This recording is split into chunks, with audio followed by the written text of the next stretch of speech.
The grand ballroom of Aldoria Palace shimmered under the light of 1,000 crystal chandeliers.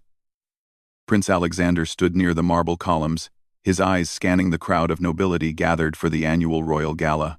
His wife, Princess Isabella, stood beside him in a stunning emerald gown, her practiced smile never wavering as she greeted the endless stream of guests. But Alexander's attention wasn't on Isabella. It hadn't been for months. Across the room, Lady Catherine Winters moved through the crowd with natural grace.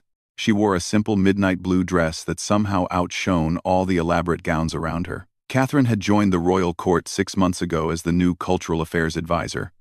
And since then, everything had changed for Alexander. "Your Highness," a voice interrupted his thoughts. Lord Pemberton stood before him, wine glass in hand. "Magnificent evening, isn't it?" Alexander nodded absently, his gaze still following Catherine. She was speaking with the French ambassador now, her genuine laughter carrying across the room. How different she was from the calculated conversations that filled these palace walls. Isabella noticed her husband's distraction. She'd noticed it for weeks now. The way his face lit up during council meetings when Catherine presented her ideas, the way he lingered after events to discuss cultural initiatives with her. Isabella's fingers tightened around her champagne glass. "Alexander," she said softly, her voice carrying a warning only he could hear. "The Duke of Westford is waiting to speak with you." But Alexander had already started moving. Catherine had stepped out onto the balcony, and without thinking, he followed. Isabella's sharp intake of breath went unnoticed. The cool night air was a relief after the stuffy ballroom. Catherine stood at the stone railing, looking out over the palace gardens lit by hundreds of lanterns. She didn't turn when she heard footsteps, somehow knowing who it would be. "You shouldn't be out here," she said quietly. "People will talk." "And let them," Alexander replied, moving to stand beside her. "I'm tired of pretending." Catherine finally looked at him, her eyes filled with conflict. "You have a duty, a marriage, a kingdom that looks to you." "I have a marriage that was arranged when I was 16, Alexander said bitterly. "A union of politics, not love. Isabella and I, we're strangers, living in the same palace." "That doesn't make this right," Catherine whispered, though she didn't move away when Alexander's hand found hers on the railing. Inside the ballroom, Isabella watched through the glass doors. Her mother, the formidable Duchess Margareta, appeared at her side. The older woman followed Isabella's gaze and her lips pressed into a thin line. "You must handle this delicately," Margareta murmured. "A scandal would weaken your position." "He's making a fool of me," Isabella said, her voice steady despite the anger burning inside her. "In front of the entire court, men are often fools," her mother replied. "But you are smarter than this. You didn't survive the marriage negotiations and court politics to lose to a common advisor." Isabella straightened her shoulders. She had worked too hard to secure her place as future queen. Catherine Winters might have captured Alexander's attention, but Isabella hadn't spent years mastering the art of royal politics to be pushed aside now. On the balcony, Alexander was speaking earnestly. "I know what's expected of me. I've done my duty my entire life. But when I'm with you, Catherine, I remember what it feels like to be myself. Not the prince, not the future king, just Alexander." "And what about Isabella?" Catherine asked. "She doesn't deserve this humiliation." Alexander's jaw tightened. "Isabella cares about the crown. Not me. Our marriage is a business arrangement. She has her lovers. I'm expected to have mine. That's how it works in our world." Catherine pulled her hand away. "I won't be anyone's mistress, and I won't be the reason a marriage fails, even a political one." "You're not the reason it's failing," Alexander said urgently. "It never truly began." The balcony doors opened, and Lord Chancellor Whitmore stepped out. His ancient face was grave. "Your Highness, your presence is required inside. The king wishes to make an announcement." Alexander reluctantly stepped back from Catherine. As they returned to the ballroom, every eye in the room followed their movement. The whispers had already begun. King Frederick stood at the center of the room, his failing health evident despite his regal bearing. Beside him, Queen Alara watched her son with knowing eyes. The king raised his hand for silence. "Lords and ladies," he began, his voice still commanding despite his age. "I have ruled Aldoria for 40 years. But time catches up with all men. Even kings." The room held its breath. Alexander felt Catherine somewhere behind him in the crowd, felt Isabella's presence at his side like a cold weight. "The time has come to name my successor formally," the king continued. "Prince Alexander will begin taking on greater responsibilities, preparing for the day he assumes the throne." Applause filled the room, but Alexander barely heard it. Greater responsibilities meant greater scrutiny. It meant less freedom, more duty. It meant choosing between his heart and his crown. As the crowd pressed forward to congratulate him, Alexander caught sight of Catherine slipping quietly toward the exit. Their eyes met for just a moment. And in that look was everything they couldn't say. Isabella noticed the exchange. She smiled brilliantly at the well-wishers surrounding them, playing the part of the devoted wife perfectly. But inside, she was already planning. Catherine Winters had no idea who she was dealing with.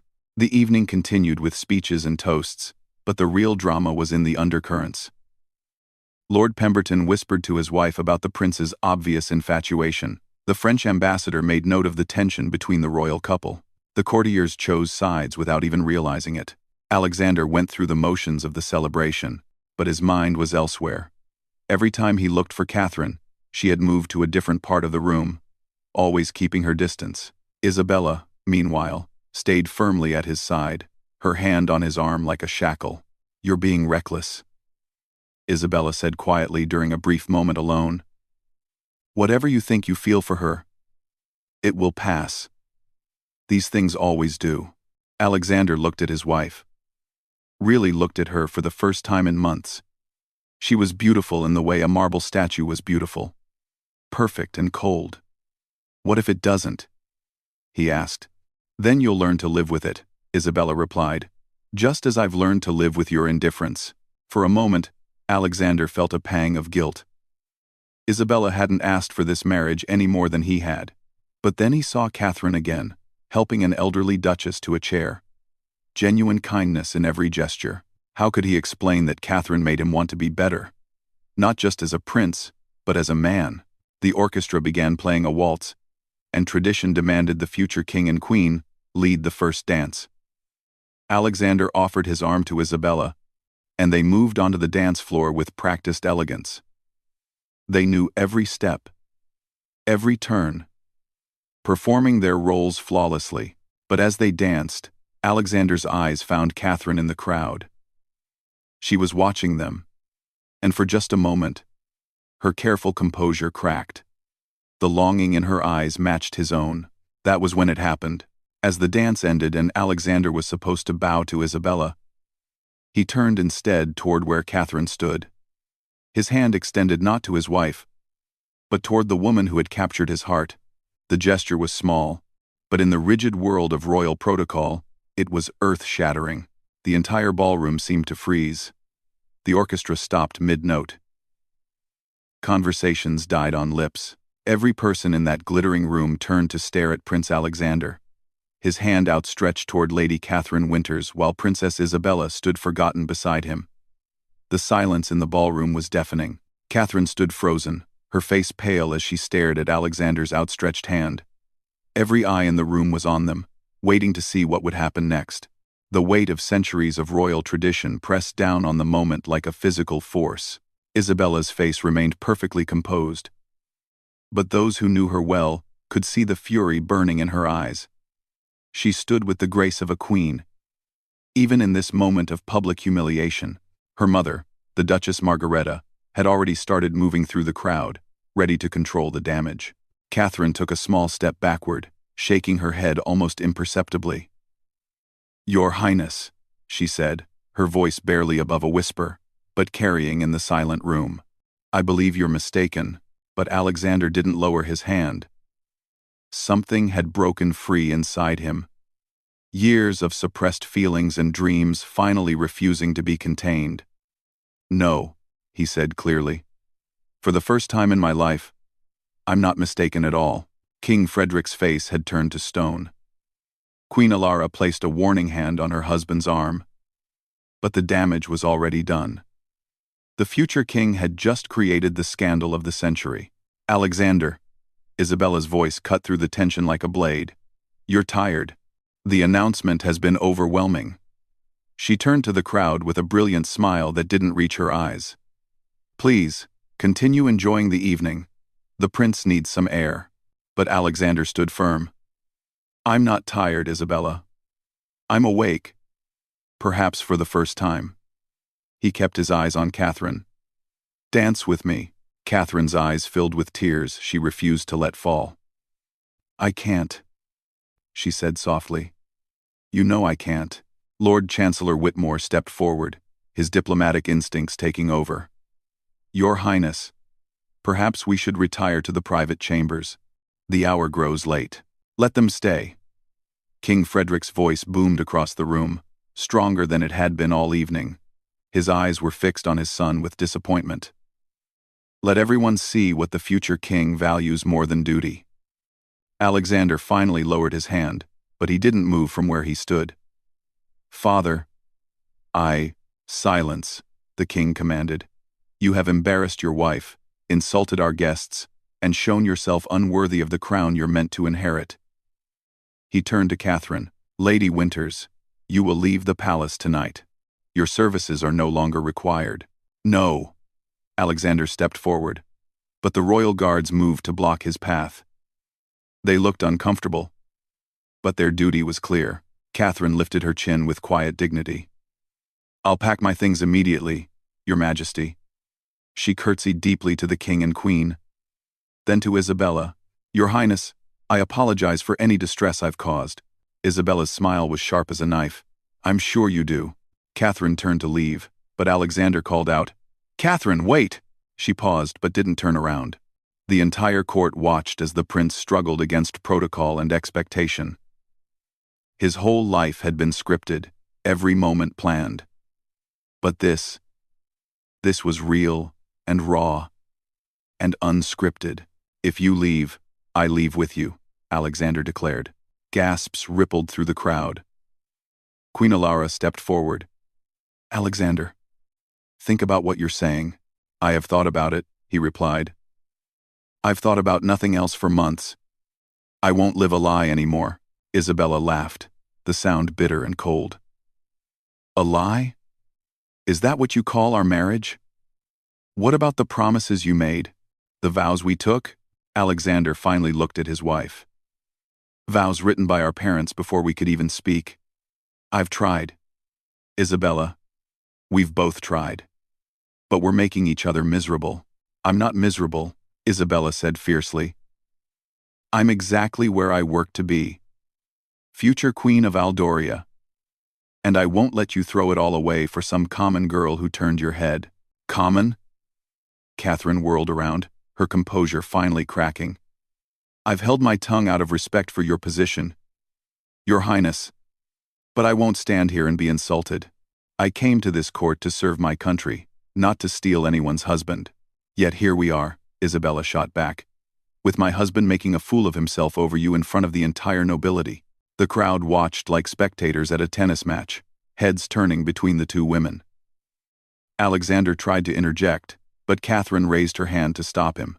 You think I wanted this? Catherine asked Isabella. You think I came here hoping to fall in love with a married man? I fought it every single day. I requested transfers. I avoided him. I did everything I could to stay away. Not hard enough, apparently, Isabella replied icily. You're right, Catherine admitted, surprising everyone. I should have been stronger. I should have left the moment I realized.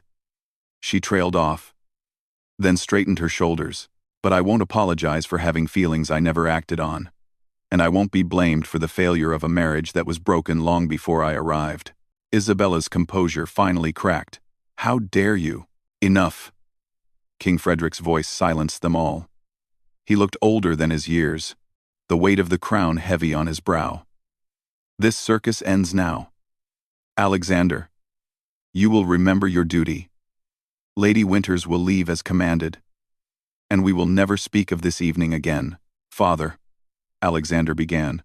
But the king held up his hand. You have a choice to make, my son. The crown or this woman. You cannot have both. The king's eyes were sad but firm. Choose wisely. The fate of Aldoria rests on your decision. Alexander looked between Catherine and the crown his father offered. The weight of generations pressed down on him. Every king before him had made sacrifices for the throne. But as he looked at Catherine, her eyes bright with unshed tears, he wondered if some prices were too high to pay. I need time, Alexander said finally. You have until dawn, the king replied. Make your choice by then, or I'll make it for you. The king and queen departed, their exit signaling the end of the gala. The nobles filed out slowly, whispers already spreading like wildfire. By morning, the scandal would reach every corner of the kingdom. Isabella remained, standing alone in the middle of the empty dance floor. Her perfect mask had finally slipped, revealing the hurt beneath.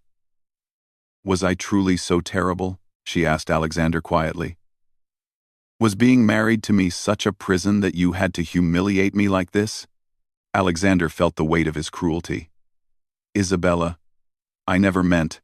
Yes, you did, she interrupted. You meant every bit of it. You wanted to hurt me the way you feel I've hurt you.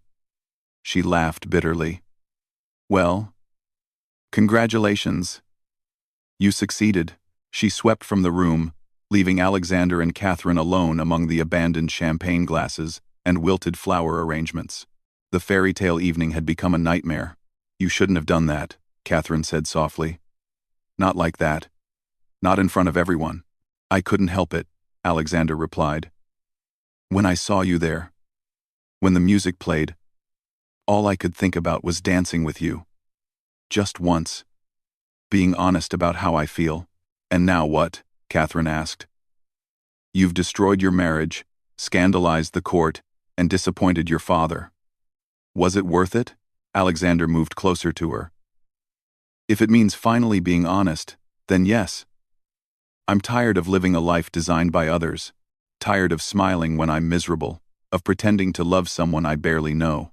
And you think you know me? Catherine challenged.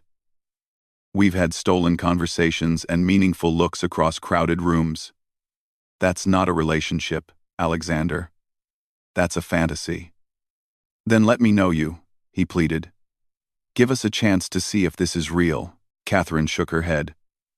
Your father was clear. It's me or the crown. And we both know which you'll choose. Which you have to choose. Do I? Alexander asked. What if I chose differently? What if I chose love over duty for once in my life? Then you wouldn't be the man I fell in love with, Catherine said sadly. The man I love cares about his people, about his responsibility. He wouldn't abandon them for his own happiness. So I'm trapped, Alexander said bitterly. Duty or happiness? Never both. Catherine reached up and touched his face gently. Welcome to adulthood, Your Highness. We all make these choices. The only difference is yours affects an entire kingdom. They stood there in the empty ballroom, the chandeliers casting shadows that danced around them like ghosts of what might have been. Outside, dawn was already beginning to break on the horizon. Time was running out for Alexander to make his choice. What will you do? Catherine asked. When the sun rises, Alexander took her hand and held it to his heart. What would you have me do? I would have you be the king you were meant to be, she said, tears finally falling. Even if it means we can't be together. And if I can't? He asked desperately. If I can't face a lifetime of duty without love? Catherine pulled away gently. Then you're not the man I thought you were. She turned and walked away, her footsteps echoing in the empty ballroom. Alexander watched her go, feeling his heart tear with every step she took. By the door, she paused and looked back. For what it's worth, she said softly, dancing with you would have been a dream come true. Then she was gone, leaving Alexander alone with the weight of his choice. Through the tall windows, the first light of dawn began to paint the sky pink and gold. In a few hours, he would have to face his father, and give his answer. The crown or love, duty or happiness. The choice that would define not just his life, but the future of an entire kingdom. Dawn broke over Aldoria Palace, painting the stone walls in shades of rose and gold. Alexander hadn't slept. He stood on his private balcony, watching the sun rise over his kingdom. Below, the city was already stirring to life, unaware that their future king stood at the crossroads of his destiny. A knock at his door interrupted his thoughts. "Come in," he called, expecting his father's summons. Instead, Isabella entered. She had changed from her ball gown into a simple morning dress, her face washed clean of the evening's cosmetics. Without her armor of jewels and ceremony, she looked younger, more vulnerable. "We need to talk," she said quietly. "Before you make your choice." Alexander gestured to the chairs on the balcony. They sat in silence for a moment, the weight of their failed marriage hanging between them like a physical presence. "I've been thinking all night," Isabella began. "About us. About what went wrong." She paused, choosing her words carefully. "We never had a chance, did we?" Alexander was surprised by her honesty. "Isabella, no. Let me finish," she continued. "I've spent so many years focused on becoming queen that I forgot to consider what kind of life that would mean. I turned our marriage into another political negotiation, and I pushed you away in the process. We both made mistakes," Alexander said gently. "I never really tried to know you either," Isabella smiled sadly. "Because you were too busy protecting yourself from caring.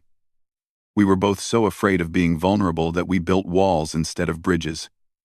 She took a deep breath. "I want you to know something. Whatever you decide this morning, I won't stand in your way." Alexander stared at her in shock. "What are you saying?" "I'm saying that I deserve better than a husband who loves someone else. And despite what happened last night, you deserve better than a life without love." Isabella stood and moved to the balcony railing. "If you choose to abdicate, I'll petition for an annulment. Quietly, with as little scandal as possible." "And if I choose the crown?" Alexander asked. Isabella turned to face him. "Then we need to find a different way forward. Perhaps we could be partners instead of pretending to be lovers. Rule together with mutual respect, if not passion." Alexander felt a wave of unexpected affection for the woman he'd married but never truly known. "You would do that? After I humiliated you?" "Pride is a cold bedfellow, Alexander," Isabella replied. "I've realized I can either spend my life bitter about what happened, or I can choose a different path." She paused. "Besides, I have my own confession. Lord Marcus and we've grown close over the past year." Alexander's eyebrows raised. Lord Marcus was Isabella's childhood friend, a constant presence at court. "I see. Nothing has happened," Isabella assured him quickly. "I would never. But if we're being honest about feelings we can't control, then I should be honest too." They stood together in the morning light, two people trapped by circumstances beyond their control, finally seeing each other clearly for the first time. "Your Majesty." Lord Whitmore appeared in the doorway, bowing low. "The king awaits your decision." Alexander nodded. "Tell him I'll be there shortly." After Whitmore left, Isabella placed a hand on Alexander's arm.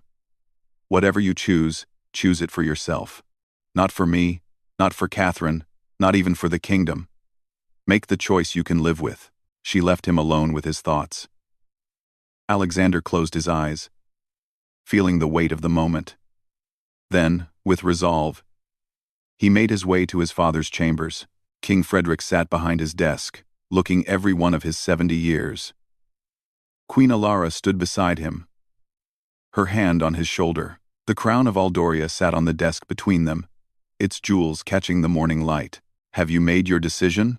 the king asked without preamble. Alexander stepped forward. "I have questions first." The king's eyes narrowed. "The time for questions has passed." "No," Alexander said firmly. "The time for questions has just begun.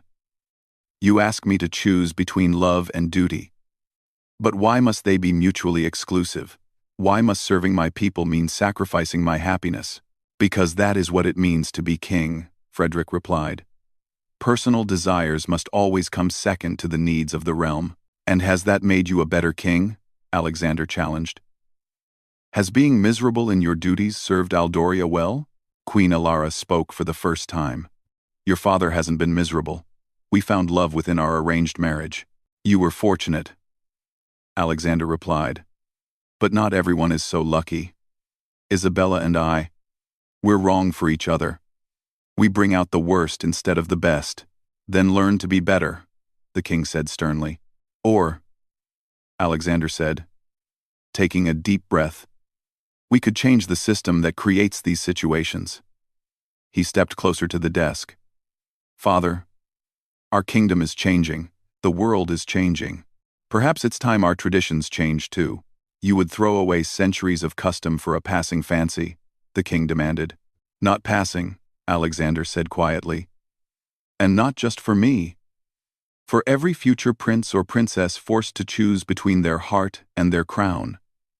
For every noble trapped in a loveless marriage for political gain. For a kingdom that deserves leaders who understand love and compassion because they've experienced it themselves. The room fell silent. King Frederick studied his son with eyes that had seen decades of rule. And what exactly are you proposing? Give me time, Alexander said. A year. Let Isabella and I separate quietly. Let me prove that I can serve Aldoria, while also following my heart. If I fail, if the kingdom suffers, then I'll submit to whatever arrangement you deem fit. And Lady Winters? The queen asked. Will remain away from court during that time, Alexander said, though it pained him. I won't pursue her or contact her until I've proven that I can balance personal happiness with royal duty. The king and queen exchanged looks. This is highly irregular, Frederick said. These are irregular times, Alexander replied. The people no longer want distant, untouchable monarchs. They want leaders who understand their struggles, their hopes, their need for love and happiness. How can I inspire them if I'm dead inside? And Isabella agrees to this? Queen Alara asked.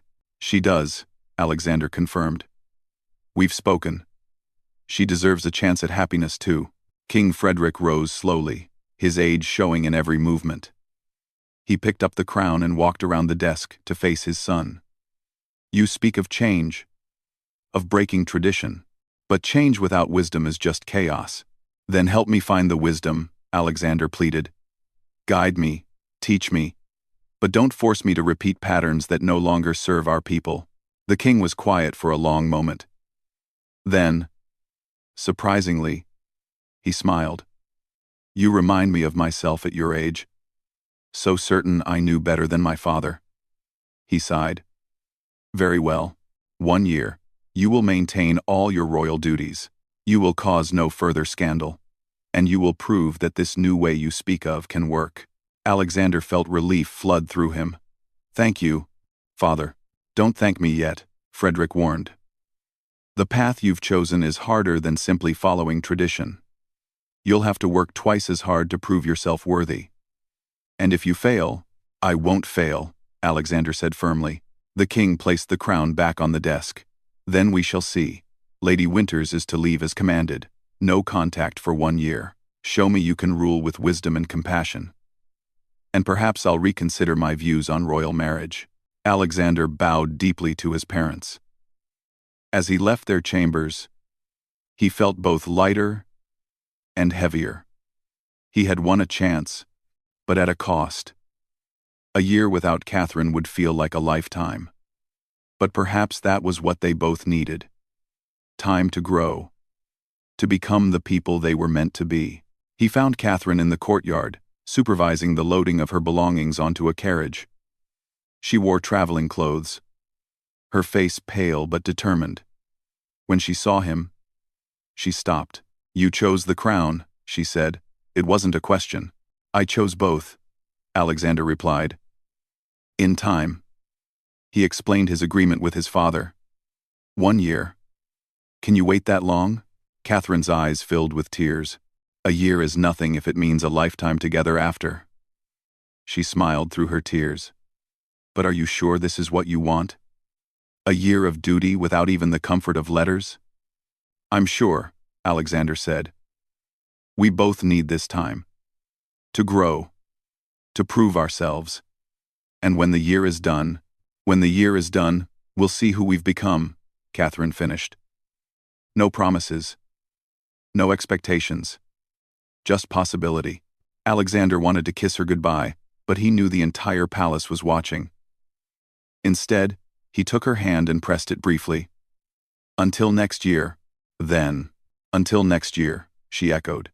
As her carriage rolled away, Alexander didn't feel heartbroken. He felt hopeful. For the first time in his life, he was choosing his own path. It would be difficult, it would be lonely, but it would be his. Isabella appeared beside him, watching the carriage disappear. A year is a long time, she observed. Long enough to prove change is possible, Alexander replied. Isabella smiled, a real smile this time. Then let's make it count. Partners? Partners, Alexander agreed, offering her his arm. Together, they walked back into the palace, not as husband and wife, but as two people determined to forge a new path. The scandal of the ball would fade, the whispers would eventually stop, and in a year's time, the kingdom of Aldoria might just discover that love and duty could exist in harmony after all. The sun climbed higher in the sky, warming the stone walls of the ancient palace.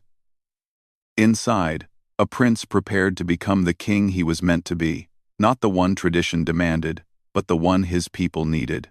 And somewhere on a road leading away from the capital, a woman smiled through her tears, knowing that some things were worth waiting for. Change had come to Aldoria, not in revolution or chaos, but in the quiet determination of young hearts brave enough to challenge the way things had always been done. And in that change lay the promise of a brighter future, for the kingdom, for its rulers, and for the very nature of love itself. The year ahead would test them all, but as Alexander stood in his study that evening, looking out over the kingdom he would one day rule, he felt ready for the challenge. He had chosen the harder path, but it was his path, and that made all the difference.